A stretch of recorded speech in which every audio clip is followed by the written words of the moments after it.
بسم الله الرحمن الرحيم تبارك الذي جعل في السماء بروجا وجعل فيها سراجا وقمرا منيرا وهو الذي جعل الليل والنهار خلفة لمن أراد أن يذكر أو أراد شكورا وعباد الرحمن الذين يمشون على الأرض هونا وإذا خاطبهم الجاهلون قالوا سلاما والذين يبيتون لربهم سجدا وقياما والذين يقولون ربنا اصرف عنا عذاب جهنم إن عذابها كان غراما إنها ساءت مستقرا ومقاما والذين إذا أنفقوا لم يسرفوا ولم يقتروا وكان بين ذلك قواما والذين لا يدعون مع الله إلها آخر ولا يقتلون النفس التي حرم الله إلا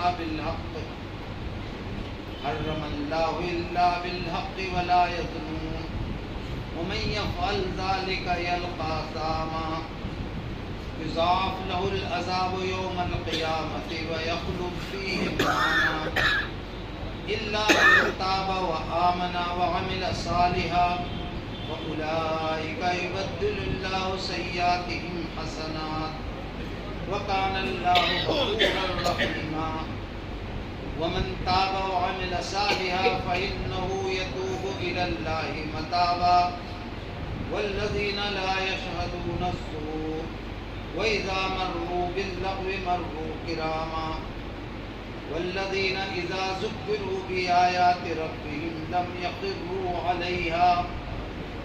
يخروا عليها سما وعميانا والذين يقولون ربنا هب لنا من أزواجنا وذرياتنا قرة أعين وجعلنا للمتقين إماما أولئك يجزون الغرفة بما صبروا ويلقون فيها تحية وسلاما خالدين فيها حسنت مستقرا ومقاما قل ما يعبأ بكم ربي لولا دعاؤكم فقد كذبتم فسوف يكون لزاما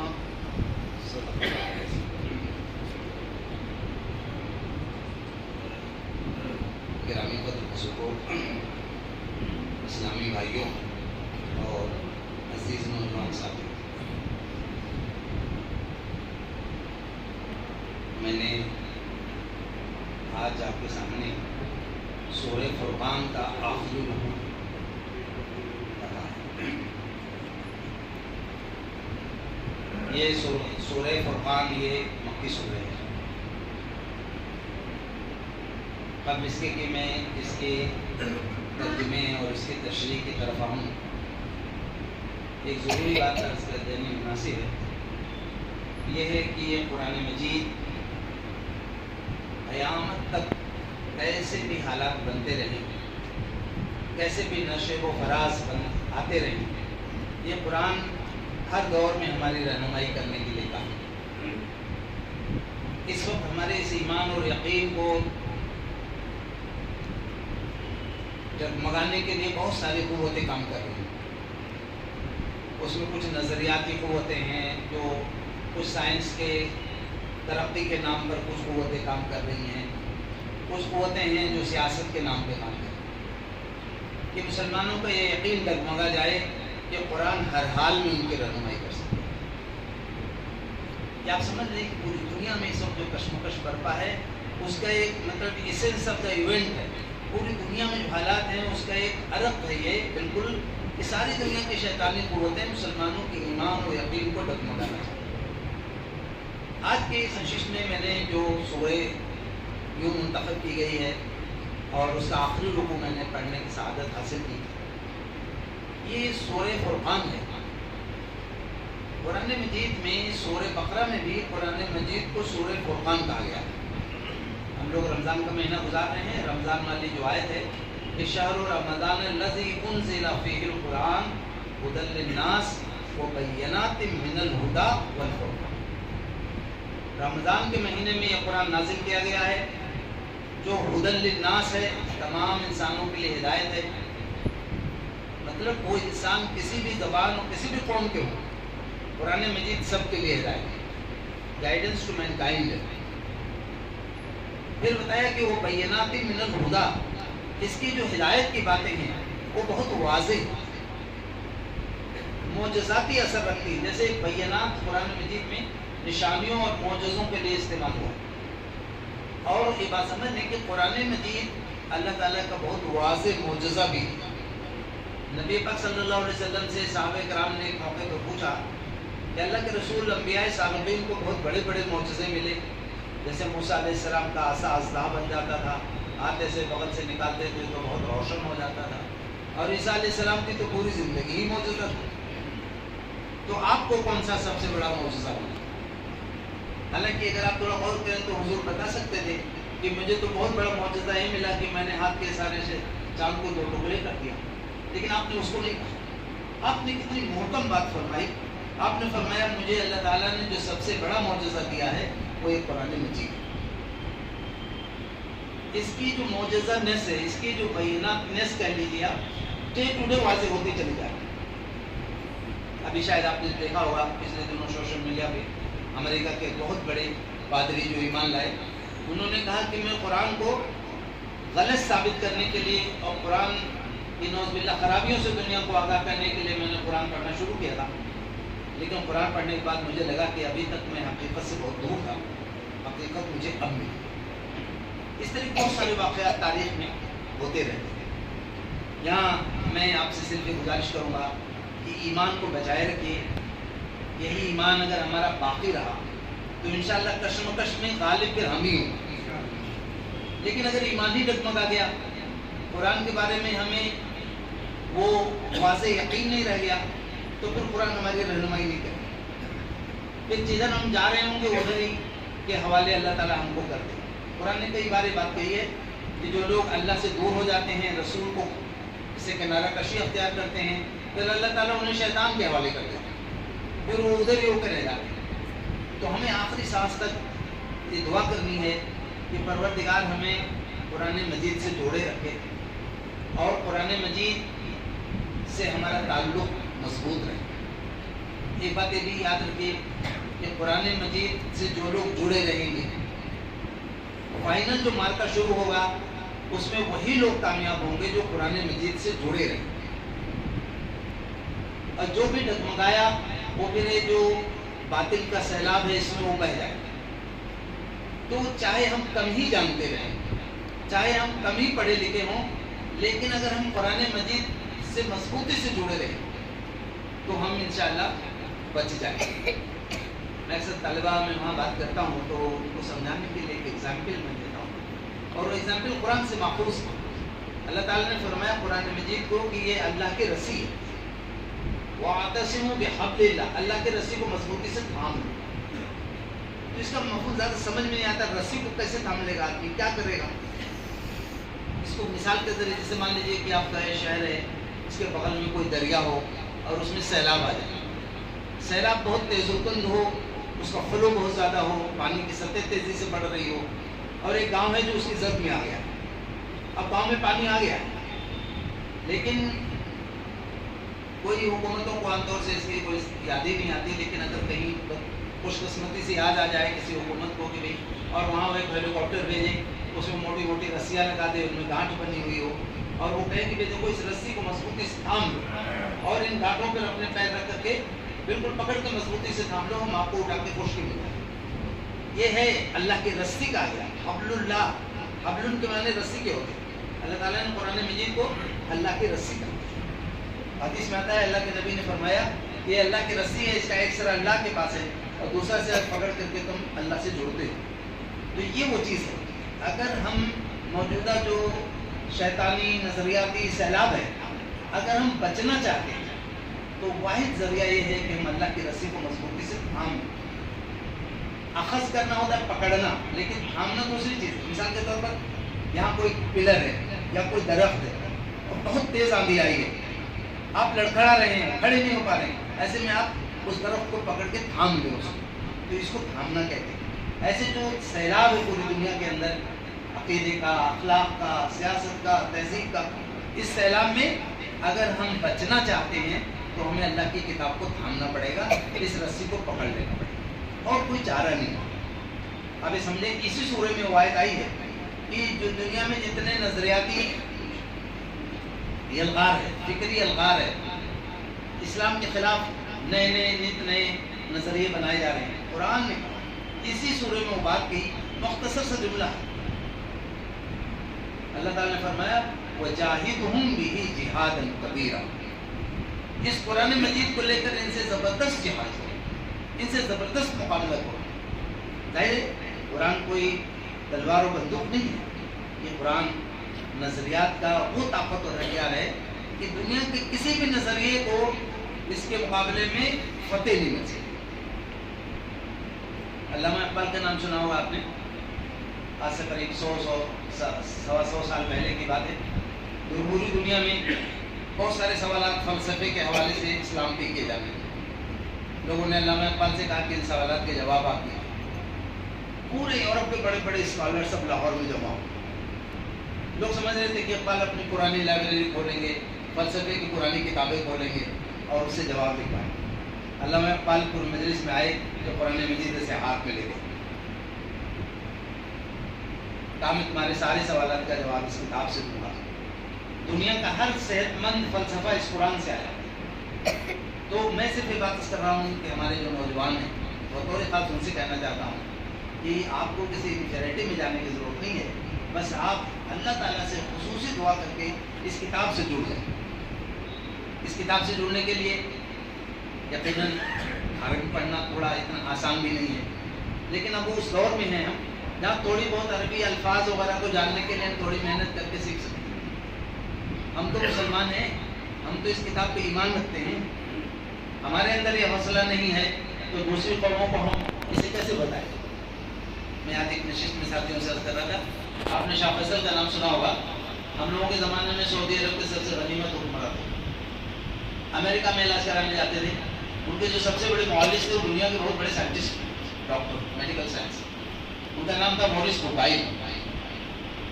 علاج کے دوران کبھی وہ کمرے میں تھے شاہ فیصل کے ساتھ.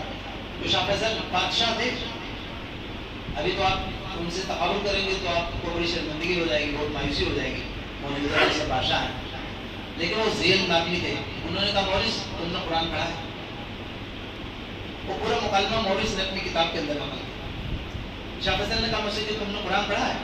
تو مورس نے کہا ہاں سر میں نے پکال کا ترجمہ پڑھا ہے، فلاں کو پڑھا ہے. شاہ فیصل نے کہا مورس تم نے قرآن نہیں پڑھا، تم نے ترجمہ پڑھا. مورس نے کہا سر یہ قرآن نہیں ہے. کام ہے یہ قرآن نہیں، یہ قرآن کا ترجمہ ہے، قرآن تو عربی میں ہے. مورس کو بات لگ گئی، پڑھے لکھے آدمی تھے. 2 سال میں عربی لینگویج پڑھی بہت اچھے سے، پھر قرآن پڑھنا شروع کیا. کچھ ہی دنوں میں اللہ نے ان کو ایمان دے دیا. ان کی ایک کتاب ہے جو پوری دنیا میں 40 سے زیادہ زبانوں میں ترجمہ ہو چکی ہے. میری بہت پسندیدہ کتابوں میں قرآن، سائنس اینڈ بائبل. میں صرف آپ سے بات کرنا چاہتا ہوں، مایوسی کی بھی کوئی بات نہیں ہے، ان نظریات سے کوئی گھبرانے کی بھی کوئی بات نہیں ہے. ان ساری نظریات کا مدلل اور مثبت جواب اللہ تعالیٰ نے اس کتاب کے اندر. بہت سارے سوالات ہوتے ہیں، اللہ تعالیٰ کا ایک جملہ ہے قرآن مجید میں آتا ہے، پڑھو تو طبیعت بالکل ایک نشاط میں آ جاتی ہے. اللہ نے فرمایا الا یعلم من خلق، ارے کیا وہی نہیں جانے گا جس نے تم کو پیدا کیا؟ تمہارا مزاج، تمہاری طبیعت، تمہارے مسائل، تمہارے سوالات، جتنا تم جانتے ہو ان سے زیادہ وہ جانتا ہے جس نے تمہیں پیدا کیا. کیا وہی نہیں جانے گا؟ تو یہاں میں صرف یہ بات کرنا چاہتا ہوں کہ اس پہلو سے ہمیں قرآن سے استفادہ کرنے کے لیے تھوڑا وقت ضرور نکالنا چاہیے. خاص کر کے جو نوجوان ہیں، جو طالبان ہیں، ان سے کہنا چاہتا ہوں 24 آور میں آپ 24 منٹ تو اسپیئر دیجیے. 24 گھنٹے میں 24 منٹ اس کتاب کو دے دیجیے. آپ دیکھیے 1 سال تک آپ معمول بنا لیجیے، آپ کو حیرت انگیز نفع ہوگا. پھر ایک ضروری بات اور بھی کرنا چاہتا ہوں اسی کے ساتھ ساتھ، کہ اللہ کے نبی صلی اللہ علیہ وسلم کی زندگی کو پڑھیں. اس کتاب کی زندہ تصویر اگر کوئی دیکھنا چاہتا ہے تو محمد رسول اللہ صلی اللہ علیہ وسلم کو دیکھ رہا ہوں۔ میں اپنا ایک ذاتی تجربہ آپ کے ساتھ شیئر کرنا چاہتا ہوں۔ غالباً 1978-79 کی بات ہے، میں کالج میں تھا اس وقت، تو ہمارے ابو کے دوست لوگ آتے تھے، تو میں قرآن مجید تفسیر کرتے ہوئے تھا، پڑھتا تھا، تو انہوں نے کہا بابو یہ کیا ہے؟ میں نے کہا مولانا تفسیر ایک تجربہ ہے، کوئی ضروری نہیں کہ آپ اسے آپ اتفاق بھی کر سکتے ہیں، خلاف بھی کر سکتے ہیں، لیکن یہ تجربہ اس نے مجھے بے حد نفع پہنچا۔ انہوں نے کہا اس کو ابھی آپ رکھ دیجیے، ابھی آپ تلاوت کیجیے، کبھی ترجمہ پڑھ لیجیے، ابھی تفسیر کے اس میں جائیے، ابھی آپ یہ کیجیے 1 سال تک آپ اللہ کے نبی صلی اللہ علیہ وسلم کی سیرت پڑھیں۔ مجھے یاد ہے وہ دونوں کہ میں 25-30 کلومیٹر 35 کلومیٹر سائیکل سے چلا جاتا، کسی لائبریری سے کتاب لاتا، پھر 3-4 مہینے بعد واپس کرتا، ایسے 1 سال تک سلسلہ چلا یا اور کچھ زیادہ ہی۔ آپ کو میں آج ایک بات کر رہا ہوں کہ جب میں نے اس کے بعد قریب 1.25 سال بعد قرآن مجید کو پڑھنا شروع کیا تو بالکل وہی احساس میں آپ کو بتا رہا ہوں کہ مجھے وہ سب محسوس ہوا۔ مجھے ایسا لگا کہ جو آیتیں میں پڑھ رہا ہوں یہ حضور کی زندگی کے فلاں مرحلے میں چل رہی۔ تو اللہ کے نبی صلی اللہ علیہ وسلم اس کتاب کی عملی تفسیر، اس کتاب کی عملی وضاحت، اگر کوئی آدمی کو اللہ کے نبی کی سیرت نہیں معلوم ہے، آپ کے احادیث سے اس کا تعلق نہیں ہے، یقین کے ساتھ سمجھ لیے وہ اللہ کی کتاب کو سمجھ نہیں سکتا، کیونکہ یہ کتاب جس طرح کا نمونے کا انسان بناتی ہے وہ نمونے کے انسان تو محمد صلی اللہ علیہ وسلم، اگر ان کو ہٹا دو تو کیسے اس کتاب کو سمجھ پاؤ؟ تو یہ بات ہے کہ اللہ تعالیٰ نے ہمیں آج موقع دیا ہے، ہم قرآن مجید تھوڑا سمجھنے جا رہے ہیں۔ یہاں ایک بات آخر میں اس سے پہلے تمہیدی بات میں کہنا چاہتا ہوں، بہت دردمندی کے ساتھ کہنا چاہتا ہوں، خدا کرے ہمارے دلوں میں عبادت، آپ نے ایک اچھی نشست منعقد کی ہے، بہت ہی خوشی کی بات، لیکن راتوں میں ہمیں تھوڑا سا وقت تنہائی میں اللہ کو دینا چاہیے۔ میں اکثر دیکھتا ہوں اور مجھے تشویش بھی ہوتی ہے، دیکھیے تقریریں ہیں، پروگرام ہے، ہلچل ہے، چہل پہل ہے، بہت اچھا لگتا ہے، لیکن یاد رکھیے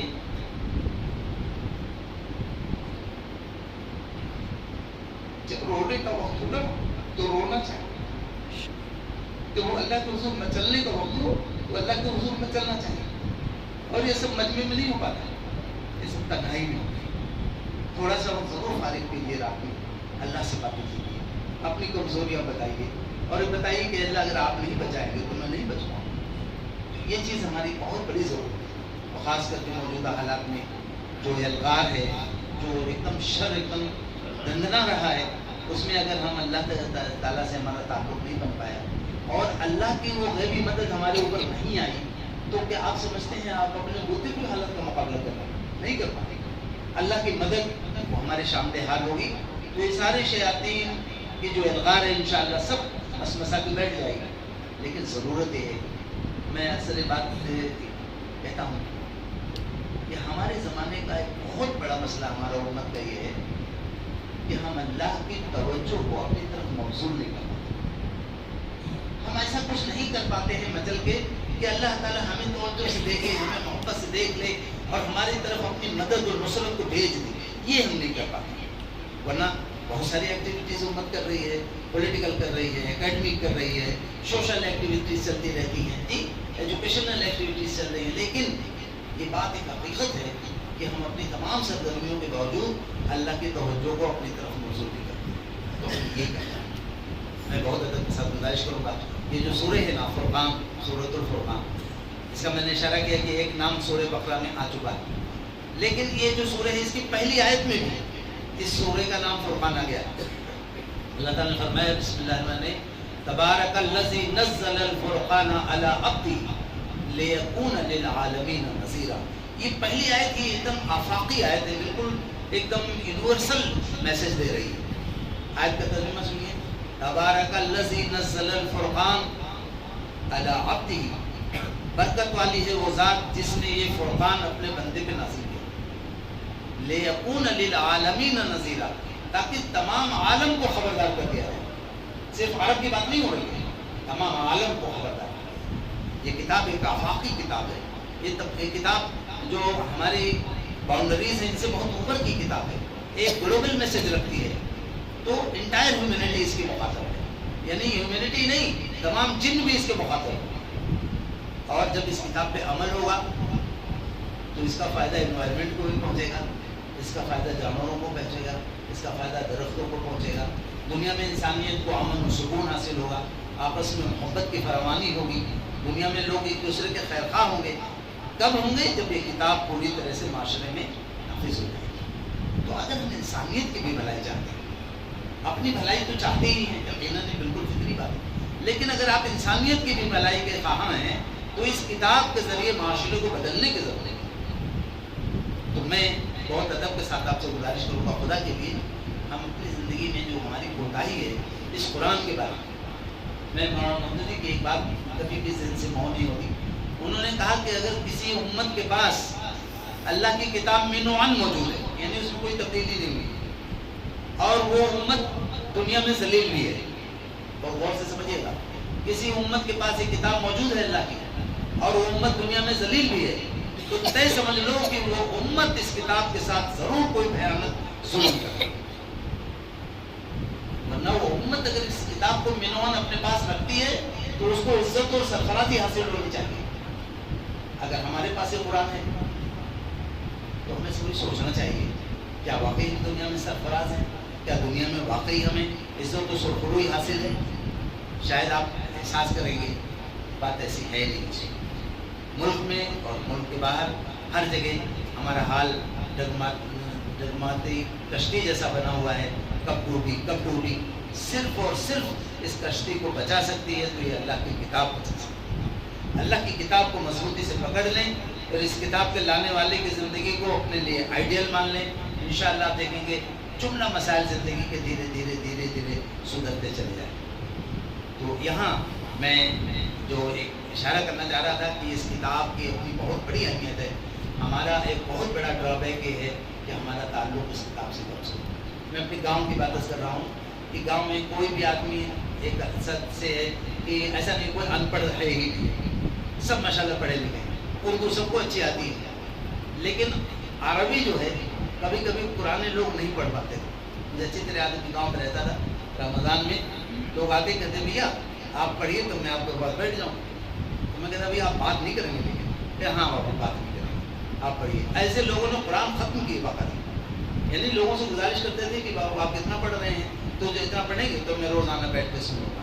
لیکن بھائی کہیں سوچنا بھی چاہیے، یہ اللہ کا کلام ہے، اس کے علاوہ اب کوئی اللہ کا کلام نہیں ہے دنیا کے اندر، سب جتنے اترے تھے سب کو بدل دیا گیا، سب کو گڈمٹ کر دیا جائے گا۔ اب صرف یہی کتاب ہے جو اللہ کی کتاب ہے، اور اسی کتاب کی ساری چیزیں منوعاً موجود ہیں۔ تو یہ چیز ہے جو اس کتاب، اس کا سورہ کا نام فرقان ہے۔ تو آپ ایک لفظ کو سمجھیں، فرقان کے معنی ہوتے ہیں فرق کرنے والا۔ تو فرق کرنے والا، حق و باطل میں فرق کرنا۔ حق و باطل میں فرق دو طرح سے، ایک دلیل استدلال نظریاتی طور پر حق کو حق ثابت کر دینا، باطل کو باطل ثابت کرنا۔ جیسے مثال دے رہا ہوں، جیسے دو میں ضرب کرنے پہ 4 ہے اور کوئی کہہ رہا ہے 5 ہے، تو آپ دلیل کے ساتھ ثابت کیجئے نہیں، 2 کا ضرب 4 ہوگا، 5 نہیں ہوگا۔ تو اس طرح سے نظریاتی طور پر بھی یہ کتاب حق کو حق ثابت کرتی ہے، اور اس کتاب کے نازل ہونے کا مقاصد اللہ نے بیان فرمایا ہے، یحق الحق ویبطل الباطل، حق کو حق ثابت کر دیتی ہے اور باطل کو باطل ثابت کرتی ہے۔ تو اس کتاب کا ایک پہلو یہ ہے، لیکن دوسرا فرق بہت ہماری بے توجہی کا شکار یہ ہے کہ یہ کتاب جو کردار ڈیولپ کرتی ہے، جو کیریکٹر ڈیولپ کرتی ہے، وہ اس کیریکٹر سے بالکل الگ ہوتا ہے جو شرک کا کیریکٹر ہوتا ہے، جو کفر کا کیریکٹر ہوتا ہے۔ تم کبھی سوچ بھی نہیں سکتے ہو کہ کفر اور شرک کے نظریات ایسا کیریکٹر ڈیولپ کر سکتے ہیں۔ قرآن عالم کو اللہ تعالیٰ جزائے خیر دے، یہ کتاب ہے، عربی میں ہے، جو ہے کہ اسلامی دنیا کے عروج ماذا خسر العالم بانحطاط المسلمین، مسلمانوں کا جو زوال ہوا اسے دنیا کو کیا نقصان ہوا۔ یہ بحث نہیں کہ مسلمانوں کو کیا نقصان ہوا، بحث کیا کہ عالم کو کیا نقصان ہوا۔ تو اس میں ایک لکھا ہے کہ مسلمانوں کے زوال سے دنیا کا یہ نقصان ہوا ہے کہ دنیا ایسے حکمرانوں کو ترس گئی کہ ان کی نگاہ کہیں غلط پڑ گئی ہو تو فوراً توبہ کرنے لگے، اللہ سے معافی مانگو. کہیں کسی سے زیادتی ہو گئی تو بادشاہ تک جا کر کے اس سے معافی مانگ رہا ہے, بھائی تم مجھے معاف کرو, اور تو چھوڑ دو. رسول اللہ کا نمونہ موجود ہے. حدیث میں آتا ہے کہ آپ صلی اللہ علیہ وسلم مسجد میں داخل ہوئے اور آپ کا پیر ایک نماز لیٹے ہوئے تھے صاحب مسجد میں, صبح کو وقت اندھیرا تھا, آپ دیکھ نہیں سکے. آپ صلی اللہ علیہ وسلم کا پیر ان کے اوپر پڑ گیا تو وہ چیخ پڑے. انہوں نے کہا ارے اندھے ہو, دیکھتے نہیں ہو, مجھے کچل دیا. اللہ کے نبی صلی اللہ علیہ وسلم بجائے اس کے کچھ اس طرح نصیحت فرماتے, جہاں کھڑے تھے وہیں بیٹھ گئے, فوراً ان کا پیر پکڑ لیا اور کہا بھائی اندھا تو نہیں ہوں لیکن اندھیرا تھا, میں دیکھ نہیں سکا, تو مجھے معاف کر دو. انہوں نے اللہ کے نبی کو سنا, آواز آپ کی تھی, ایک دم رونے لگے. یا رسول اللہ میں تو بہت بڑی گستاخی کر گیا, آپ مجھ کو معاف کر دیں. کہا نہیں جی, تکلیف تمہیں پہنچی ہے, تمہیں معاف کرتا ہوں. حدیث میں آتا ہے نماز ختم ہوئی, آپ ان کو لے کے اپنے گھر گئے, دودھ پلایا, کھجور کھلایا, پانی پلایا. پھر آپ سے کہہ رہے تم مجھے معاف کر دیا ہے. وہ رونے. رسول اللہ آپ کیسی بات کہتے, میں تو آپ پہ ایمان لایا ہوں, آپ پہ ایمان لا کر کے آپ کو شفاعت کی امید اور جنت ملنے کی امید ہے. سب مجھے سارا احسان تو آپ کا ہے. آپ نے نہیں تمہیں تکلیف پہنچی. حدیث میں آتا ہے کہ آپ ان کو چھوڑنے گئے تھوڑی دور, جب جانے لگے وہ تو پھر آپ نے ایک بار کہا اب تو تم نے مجھے معاف کر دیا ہے. وہ رو پڑے. حدیث میں آتا ہے کہ تھوڑی دور تک ہم چلے گئے, بس اللہ کے نبی نے دوڑنا شروع کیا. دوڑتے دوڑتے گئے, سامنے سے ان کے کندھے پہ ہاتھ رکھ دیا. انہوں نے کہا تم مجھے معاف کر دو, تم نے مجھے معاف کیا ہے کہ نہیں, تم مجھے معاف کر دو. میں صرف یہ بات سمجھا, یہ کیریکٹر اس کا ہے جس پہ قرآن حاصل ہے. یہ اس ذات مقدس کا اخلاق ہے جو اس قرآن کی عملی تفسیر ہے. تو ہمیں یہ سمجھ لینا چاہیے کہ ہمارے اندر ایک فرق, ایک جو بحث ہے وہ ایک نظریاتی فرق, یہ حق ہے, یہ شرک ہے, وہ کفر ہے, یہ حق ہے, یہ باطل ہے نا, یہ والا فرق. اور دوسرا فرق کردار کا فرق. اس سورے کا آخری ٹکڑا کردار والے فرق کو ظاہر کرتا ہے. حق یعنی قرآن کیسا کیریکٹر ڈیولپ کرتا ہے, اور قرآن سے جو لوگ محروم ہیں ان کے اندر کیسا کیریکٹر ہے. آپ دنیا میں بہت سے ایماندار دیکھیں گے, دوسری قوموں میں بھی دیکھ سکتے ہیں, لیکن ایمانداری کا جو تصور اسلام نے دیا ہے, میں کیا کہوں, بہرحال کہا جاتا ہے کہ دشمن کی گواہی بڑی معتبر مانی جاتی ہے. گاندھی جی نے ایک جگہ لکھا ہے کہ امانت کا جو تصور ہے, امانت کا جو ابو بکر و عمر نے پیش کیا ہے, قیامت آ سکتی ہے لیکن یہ تصور, یہ آدرش اب دوبارہ کوئی ریپیٹ نہیں کر سکتا. اور انہیں ہنستے اوپر مثال دی ہے کہ جب ان کے اہلیہ نے کہا تھا کہ امیر المومنین بچے کچھ میٹھا کھانا چاہتے ہیں, تو انہوں نے معذرت کی کہ میرے وظیفے میں اتنی گنجائش نہیں. تو جو وظیفہ آ رہا تھا اس میں تھوڑا بچاتی رہی. چند مہینے بعد کچھ ہو گیا تو کچھ شیرینی نہیں منگائی, میٹھا بنایا, اتفاق سے ہوتے تو ان کو بھی دے دیا کچھ. وہ نے پوچھا کہاں سے آئے, ظاہر وہ جانتے تھے اپنے یہاں تو گنجائش نہیں ہے. ان کا امیر المومنین کہیں سے آیا نہیں ہے, آپ نے پچھلی بار معذرت کر لی تھی, تو میں نے اسی میں سے تھوڑا بچانا شروع کیا. اور پھر یہ تھوڑا ہو گیا تھا تو میں نے, آپ تھے تو میں نے آپ کو وہ نے کھا تو لیا, لیکن وہ فوراً گئے اور جو بیت المال کے نگراں تھے ان سے کہا کہ ابو بکر کے وظیفے میں اتنا کم کر دیا. اس میں انہوں نے گاندھی نے لکھا ہے کہ یہ آدرش دنیا میں کوئی ریپیٹ نہیں کر سکتا ہے. قیامت تو آ سکتی ہے لیکن یہ نمونہ کوئی ریپیٹ نہیں کر سکتا. میں آپ سے کہنا چاہتا ہوں, جس قرآن کے ذریعے مرتب کیے ہوئے, برپا کیے ہوئے, نشو و نما دیے ہوئے کردار کے, وہ لوگ بھی اس کے عظمت کے قائل ہیں جو در پردہ اسلام سے انعام کرتے ہیں. لیکن وہ مجبور ہیں کہ اس اسلام نے, اس قرآن نے دنیا کو ایسا کردار دیا ہے جس کو نظر اندازی نہیں کیا جا سکتا. میں صرف یہ بات کر رہا ہوں کہ یہاں آخری ٹکڑے میں اللہ تعالیٰ نے وہ والا پہلو رکھا ہے. بات کو دوبارہ سے ذہن میں رکھ لیجیے, پوری سورے کے اندر یا بہت سارے مقامات پر قرآن نے جو نظریاتی اسلام کی فوقیت ہے اس کو بحث کی ہے, لیکن اس ٹکڑے میں جو اخلاقی فوقیت اسلام کے ماننے والوں کو حاصل ہے, جو اخلاقی برتری قرآن پیدا کرتا ہے, اس کو دیا. جو آیت میں نے پڑھی تھی وہ یہ ہے کہ تبارک الذی جعل فی السماء بروجا وجعل فیہا سراجا وقمرا منیرا. آپ کو حیرت ہوگی کہ قرآن میں اس طرح کی بہت سی نشانیاں اللہ تعالیٰ کی بیان کی جاتی ہیں. ابھی انسان ان ساری حقیقتوں کو سمجھ نہیں پایا ہے, تھوڑا سمجھنے کی طرف چل رہا ہے. اللہ تعالیٰ نے فرمایا برکت والی ہے وہ ذات جس نے آسمان میں برجیاں بنا دی. اب برجی تو ہمارے بہت سارے نوجوان سمجھ نہیں پائیں گے. برجی دراصل کہتے ہیں جیسے پرانے قلعے ہوتے تھے تو قلعوں کی جو فصیل ہوتی ہے باؤنڈری اونچی سی اس میں چھوٹے چھوٹے گنبد بنے رہتے تھے اور ان گنبدوں میں ہتھیار لے کے بیٹھے رہتے تھے لوگ. کوئی بھی قریب آتا تو اس کو مطلب حملہ کر دیتے ختم کر دیتے. تو وہ چھوٹے چھوٹے جو گنبد ہوتے تھے حفاظتی مطلب سیکورٹی پیٹرن سے بنے رہتے تھے اس کو برجی کہتے تھے. تو اللہ تعالیٰ نے فرمایا کہ اللہ تعالیٰ نے آسمان میں برجیاں بنا رہی ہیں. جو شیاطین جن آسمان میں اوپر جا کر کے کچھ چیزیں حاصل کر کے لوگوں کو کنفیوز کر کے لا کے کہ بھئی یہ عذاب آنے والا ہے, فلاں آنے والا ہے, یہ حکم آنے والا ہے, ایسے جھوٹی باتیں وہ کہتے تھے. تو اس سے پوری طرح سے اللہ تعالیٰ نے حفاظت فرما دی ہے. کوئی ایسا جو ہے کوئی وسوسہ نہیں ڈال سکتا. تو فرمایا وَجَعَلَ فِيهَا سِرَاجًا, اور اس نے اس میں گرم چراغ بنایا, وہ قمر منیرا, اور انتہائی لطیف روشنی والا, انتہائی مطلب لطافت والی روشنی جو ہے اس کا چاند بنایا. چاند اور سورج کی روشنی میں آپ فرق سمجھتے ہی ہیں. سورج کی روشنی گرم ہوتی ہے اور چاند کی روشنی ٹھنڈی اور لطیف ہوتی ہے. فرمایا کہ وہ اللہ ہی ہے جس نے رات اور دن کو ایک دوسرے کے بعد آنے جانے والا بنایا. یہ بات سادہ سی نہیں ہے, بہت زیادہ. ایسے تو ہم سمجھ رہے ہیں کہ رات آ رہی ہے, دن آ رہا ہے, دن آ رہے, رات آ رہی ہے. لیکن یہ جو دن اور رات کا نظام ہے نا, یہ پوری کائنات کا ایک بہت اہم چیپٹر ہے. دن رات بن رہے ہیں, مہینے اور دن بن رہے ہیں, سال بن رہے ہیں, لیکن اسی سے موسم بھی بن رہے ہیں. اس علاقے میں گرمی ہوتی ہے, سردی ہوتی ہے, نارمل موسم ہوتا ہے. یہ سب یہ رات اور دن کی آمد و رفت جو ہے اس سے بن رہی ہے. ابھی جو چیزیں ہیں مطلب سورج کا چراغ ہے, چاند کی لطیف روشنی ہے, رات اور دن کے بعد ایک دوسرے کے بعد آنا جانا ہے, اس کو انسانی دماغ دو طور سے لیتا ہے. ایک تو یہ کہ یہ اللہ تعالیٰ کی نشانیاں ہیں. اب نشانیاں کتنی بڑی بڑی ہیں یہ اندازہ کرنا مشکل ہے آج.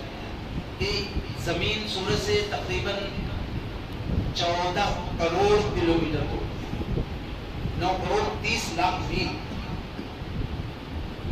اللہ تعالیٰ نے ایسی جگہ رکھا ہے کہ سورج کی گرمی سے انسان جھلس کے ختم نہ ہو.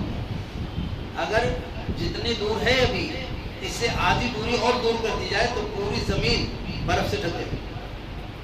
تو کتنا اللہ تعالیٰ کا نظام, کتنا, یہ سب اللہ کی نشانی. رات اور دن یہ نشانیاں ہیں. تو جب آدمی نشانی کے طور پر غور کرتا ہے ان چیزوں پر تو فوراً اللہ کو یاد کرنے لگتا ہے. آپ کتنے ہو, ربنا ما خلقت ھذا باطلا, اے ہمارے پروردگار آپ کتنے بہترین خالق ہیں, کتنے بہترین پیدا کرنا ہے. جب نشانیوں کے طور پہ بات ہوتی ہے تو یہ پہلو آتا ہے.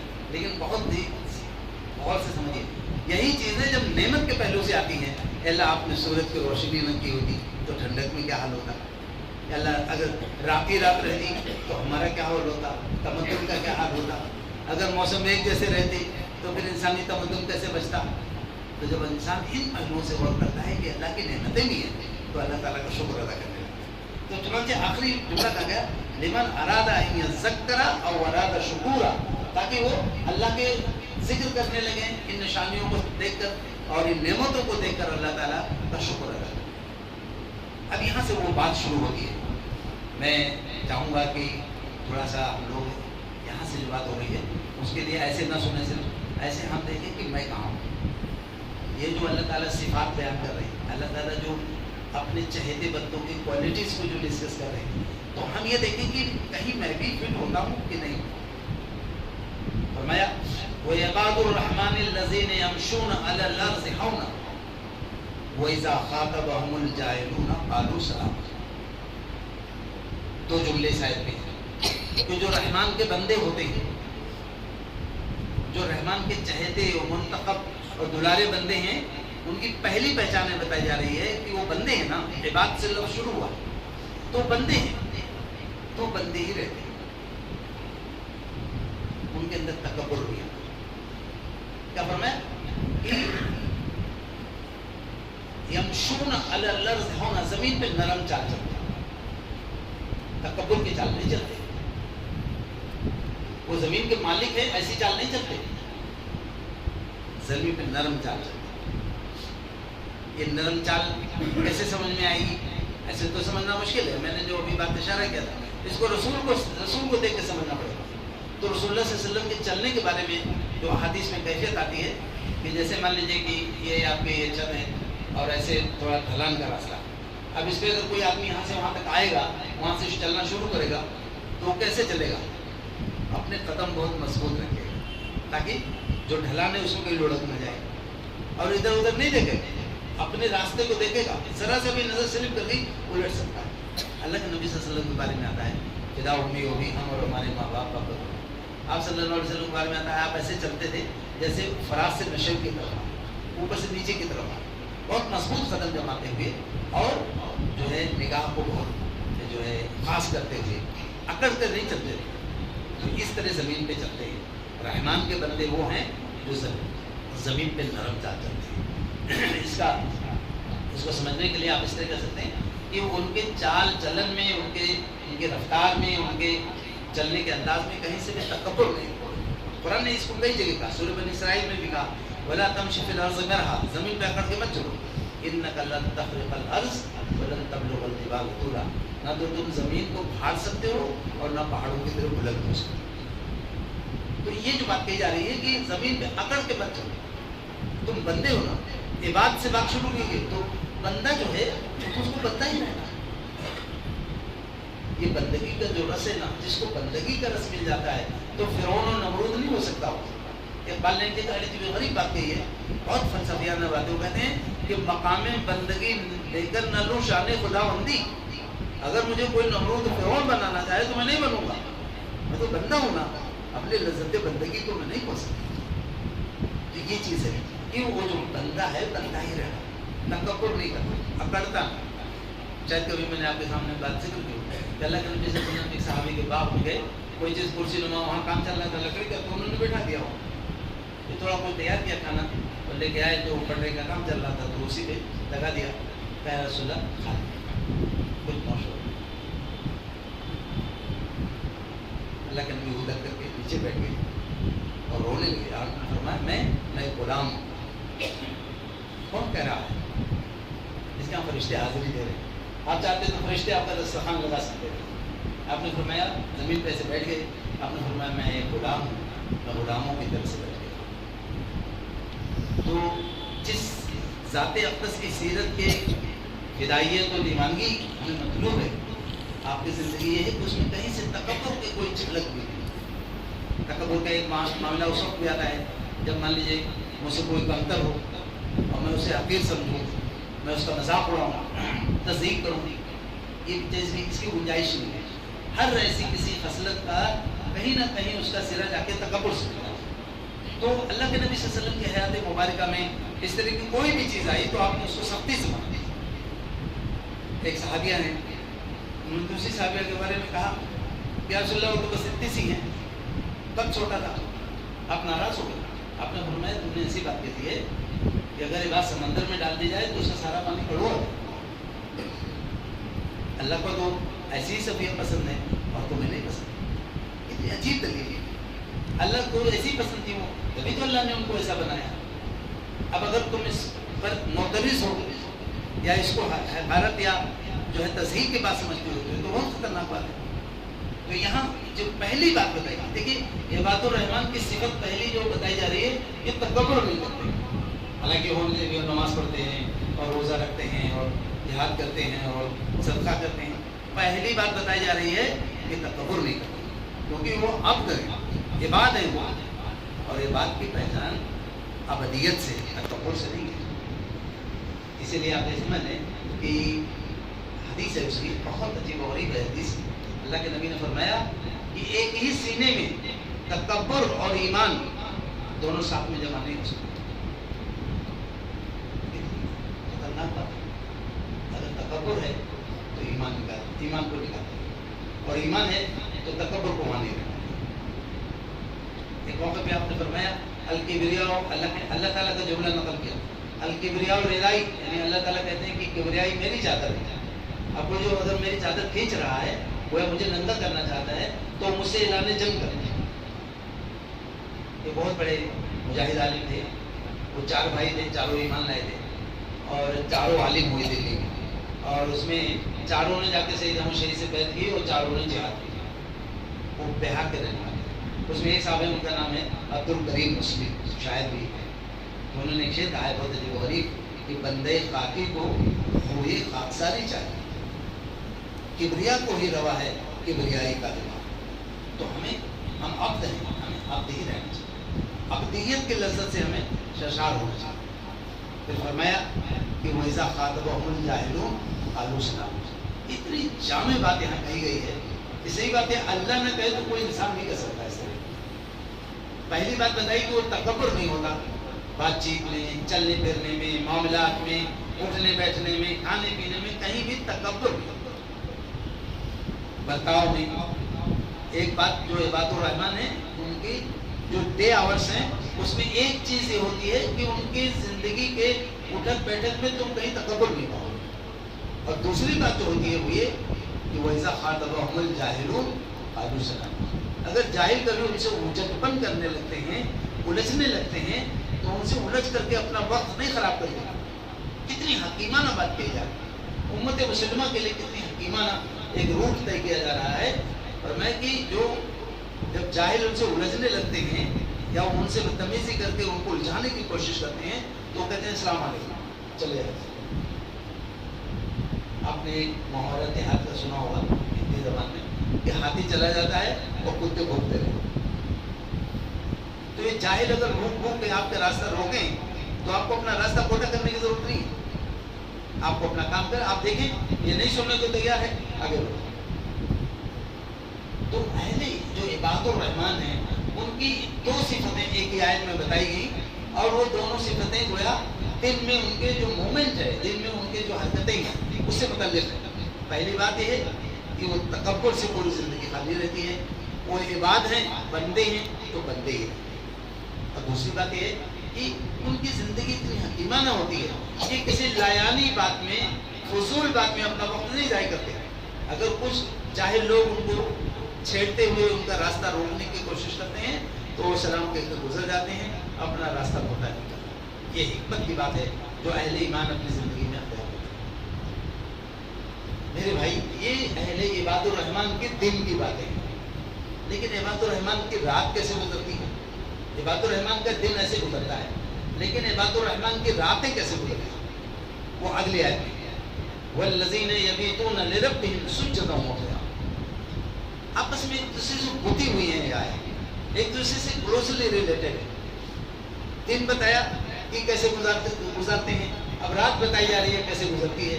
وَالَّذِينَ يَبِيتُونَ لِرَبِّهِمْ سُجَّدًا وَقِيَامًا. میں بہت ادب کے ساتھ اس آیت کو پڑھتے ہوئے ہمیشہ گھبراہٹ ہوتی ہے کہ جو پہچان بتائی جا رہی ہے رحمان کے چہتے بندوں کی، کیا اس کا کچھ حصہ ہمارے پاس ہے؟ ان کی راتیں سجدوں اور قیام میں گزرتی. اللہ کے نبی سے کیا ہم میں سے کوئی زیادہ بزی ہے؟ حدیث میں آتا ہے، جیسے عائشہ فرماتی ہیں کہ رات میں حضور میری چادر میں رہتے تھے اور میری نیند کھلتی تو آپ میرے پاس نہیں ہوتے تھے. ہماری مقدس ماں کو ضرور حیا محسوس ہوئی ہوگی یہ بات کہتے ہوئے کہ حضور میری چادر میں رہتے، لیکن یہ بات امت کے بیٹوں بیٹیوں کو سمجھانی ضروری تھی.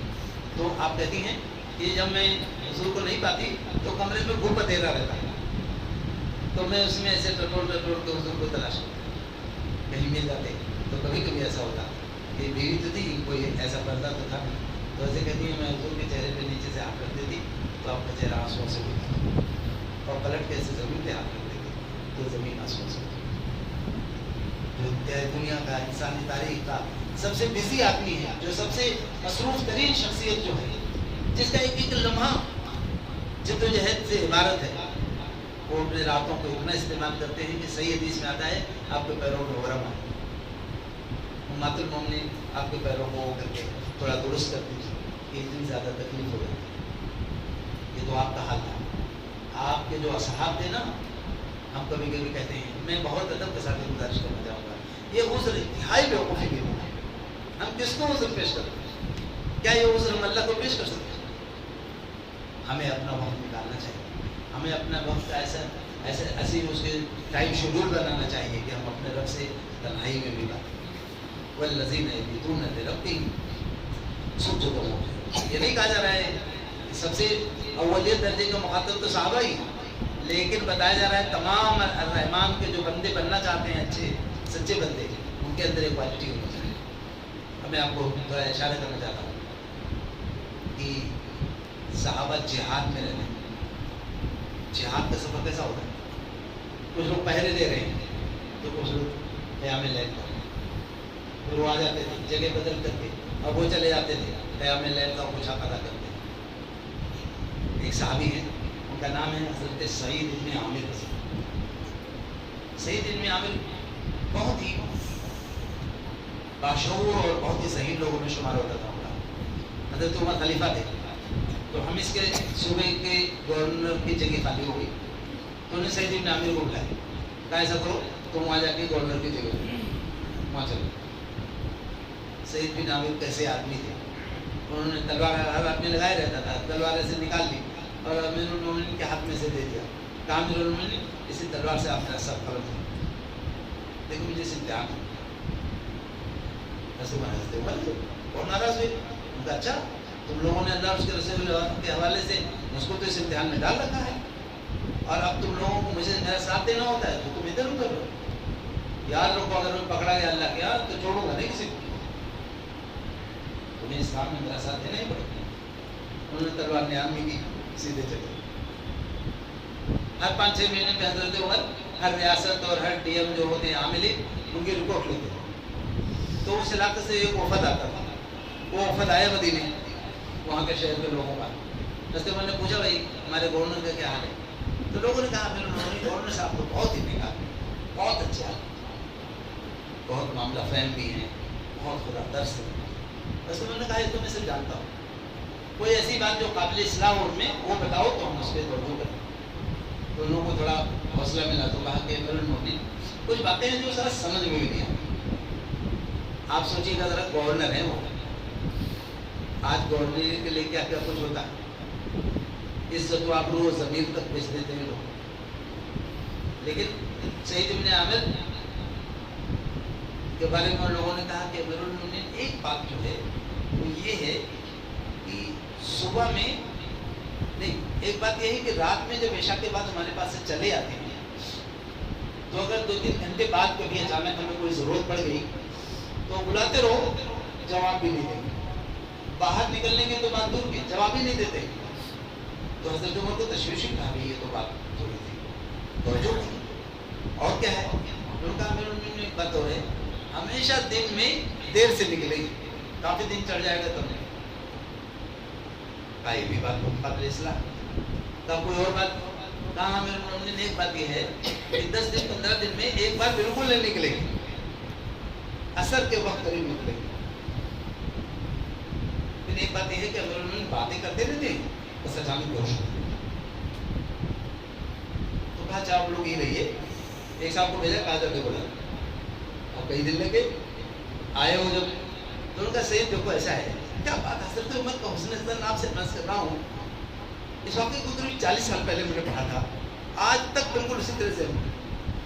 حضرت عمر کیسا ان کو سمجھتے تھے. کہا کہ یہ سعید ان لوگوں کے کچھ سوالات ہیں اور مجھے پورا یقین ہے کہ ان لوگوں کے سوالات کا تمہارے پاس بہت معقول جواب ہو لیکن میں چاہتا ہوں کہ بات آ جائے لوگوں کے سامنے. ان لوگوں نے چاروں سوالات رکھ دیے. حضرت سعید بن عامر کی بات ہے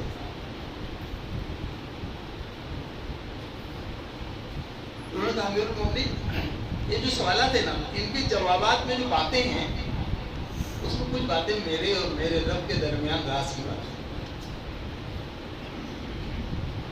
آپ اس نے کہنا یہ پہلو بھی کتنا زبردست وہ میرے اور میرے رب کے درمیان راز کی بات ہے.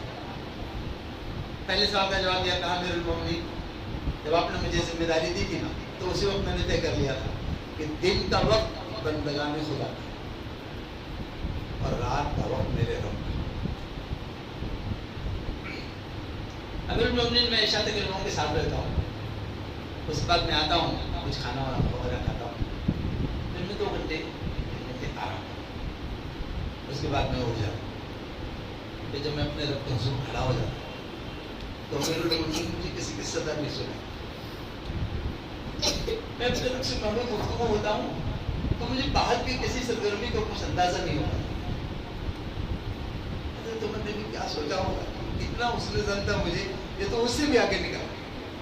اس کے بعد کہا کہ میری بیوی بہت بیمار رہتی ہے، گورنر ہے، ان کے یہاں کوئی نوکر چاکر نہیں، کہہ رہے میری اہلیہ بیمار رہتی ہیں تو اتنا نہیں کر پاتی ہوں کہ صبح اٹھ کے ناشتہ بنا لیں۔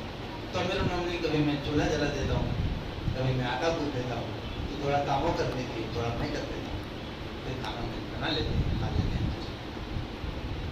امیر المومنین نے تیسرے سوال کا جواب دیا، کہا امیر المومنین نے جو میرا کپڑا ہے نا یہ تھوڑا موٹا ہے، تو یہ جب گندا ہو جاتا ہے تو اس کو میں دھلتا ہوں، تو یہ سوکھنے میں زیادہ وقت لے لیتا ہے، تو میرے پاس ایک کمبل ہے اس کو لپیٹ کے میں بیٹھا رہتا ہوں، جب یہ سوکھ جاتا ہے تو اس کو پہن کے۔ پھر آخری بات انہوں نے جو کہی بہت عجیب و غریب ہے، آپ نے ایک صحابی کا نام سنا ہوگا حضرت خبیب رضی اللہ عنہ۔ حضرت خبیب رضی اللہ عنہ کو کفار نے ان کو سولی دے دی، تو سولی دیتے وقت ان کو پہلے ان کا پیر کاٹ دیا تھا اور کہا کہ اب تم سوچ رہے ہو کہ تم کو چھوڑ دیا جائے اور تمہاری جگہ محمد کو دے۔ تو خبیب نے تڑپ کے کہا کہ تم لوگ کیسے باتیں کرتے، خدا کی قسم مجھ کو دیکھنا بھی گوارا نہیں ہے کہ تم مجھے چھوڑ دو، اور اس کے بدلے میں رسول اللہ صلی اللہ علیہ وسلم کے قدموں میں کانٹا چھپ جائے، لیکن ان لوگوں نے ان کو سولی دی۔ وہ کہتے ہیں سید ابن عامر کہ میں اس وقت مجمع جو وہاں تماشا دیکھ رہا تھا میں بھی وہاں موجود، تو جب میرے نگاہ میں وہ بات آ جاتی ہے تو پھر میں روش و واش روش ہو کے گر پڑتا، وہ جو بات آئی تھی کہ وہ بے ہوش ہو جاتی۔ حضرت عمر نے لوگوں سے کہا کہ بھئی یہ ہماری گورنر جو ہے ان کے جوابات آپ نے سنے، اب اگر کہیے تو میں گورنر بدل دیتا ہوں دوسری گورنر۔ اس کے بارے میں آتا ہے تاریخ میں کوئی 4-5-6 لوگ 7 لوگ جو آئے تھے، سب نے آ کے سید ابن عامر کو گھیر لیا، چاروں طرف چمٹ گئے، کہا کہ نہیں ہم تو یہ نہیں بولے۔ میں صرف بات اس کر رہا ہوں کہ ہمارا یہ عذر کتنا عذر لنگ ہے، کتنا مطلب غیر حقیقی ہے کہ ہمارے پاس وقت نہیں۔ میں آپ سے کر رہا ہوں، میں ایسے لوگوں کی صحبتوں میں رہا ہوں، ایک بزرگ تھے مولانا آزاد کے ساتھیوں میں سے، میرے مربی بھی تھے، دادا جان کے زمانے سے ان کے تعلقات ہمارے ابا سے مجھے بہت مانتے تھے، بچوں کو بھی دعا دے کے گئے، تو ان کے ہمیں جاتا تھا، بہت رئیس آدمی تھے۔ نہرو کے ساتھ وہ نینی جیل میں 2 سال ہوئے، نہرو نے ان کو 200 بیگھے کا اخبار میں دیا تھا، یعنی خود بھی وہ پرانے ذمہ داری کے عادت میں تھا، آرام سے 150 بیگھے دیتا، لیکن راتوں کو میں دیکھتا رہا اور مجھے بہت کچھ ملا ان سے۔ میں اسی برآمدے میں لیٹا رہتا تھا اور رات میں 2 بجے 2:30 بجے اچانک اٹھ جاتی، ایک دم چیخنے لگی، کہتے اللہ معاف کر دیجیے، معاف کر دیجیے، اللہ معاف کر دیجیے، اللہ معاف کر دیجیے، ایسا لگتا تھا جیسے ایک دم مناہی کے تک گئی۔ میں صرف بات کر رہا ہوں، اکثر کبھی کبھی میں ہلکے سے جھلکتی تھی، بڑی بڑی داڑھی تھی، اس نے داڑھی پکڑے رہے تھے، کہتے اللہ معاف کر۔ میں ابھی جو میں نے آپ سے گزارش کی اللہ کوئی ایسی بات نہیں، ہمارے مسئلے کا بہت بڑا سلوشن یہی ہے کہ ہم اللہ تعالیٰ سے جڑ جائیں، ہم اللہ تعالیٰ سے باتیں کرنے لگیں، ہم ایسے باتیں کریں جیسے واقعی ہم اللہ سے بات کریں، حضوری کی کیفیت ہونی چاہیے۔ یہ ہمارے مسئلے کا، یہ جو دنیا کا حجاب ہوتا ہے نا، یہ دنیا کا جو گھبراہٹ طاری ہو جاتی ہے، قرآن نے کہا الا بذکر اللہ تطمئن القلوب، کیا ایسا نہیں ہے کہ اللہ کی یاد دلوں کو طمانینت و سکون عطا کرتی ہے؟ تو یہ چیز سمجھ لیں کہ ہمیں راتوں کو اللہ کے حضور اللہ سے باتیں کرنے کا یہ طریقہ ضرور سیکھنا پڑے گا۔ ہماری بہنوں کو، ہماری بیٹیوں کو میں آپ سے کر رہا ہوں کہ یہ چیز ہمارے گھروں سے غائب ہونی چاہیے، اور کچھ کمی آ چکی ہے۔ ہم تو شکایت ہے ہمیں کہ اللہ میاں ہم خوار ہیں، بدکار ہیں، ڈوبے ہوئے ذلت میں ہیں، کچھ بھی ہیں، لیکن تیرے محبوب کی امت میں ہیں، لیکن تیرے محبوب کی امت ہونے کی جو شان تھی، عرصہ ہوا شاید ہم نے اس شان کو کھو دیا۔ میں بہت ادب کے ساتھ گزارش کروں گا، یہ جو قرآن نے اتنا فرقانیت ہے اس کے اندر کہ جو رحمان کے بندے ہوتے ہیں وہ ایسے ہوتے ہیں، ان کا دن ایسے گزرتا ہے اور ان کی رات ایسے گزرتی ہے۔ پھر آگے جو بات ہے، جیسا میں نے عرض کی کہ یہ انتہائی مربوط کلام ہے، آگے وہ راتوں میں جب اللہ تعالیٰ سے سجدے اور قیام کرتے ہیں تو کہتے کیا، بنیادی بات تو کیا کہتے ہیں، یہ اللہ نے بیان کیا کہ والذین یبیتون لربہم سجدا وقیاما والذین یقولون ربنا اصرف عنا عذاب جہنم ان عذابها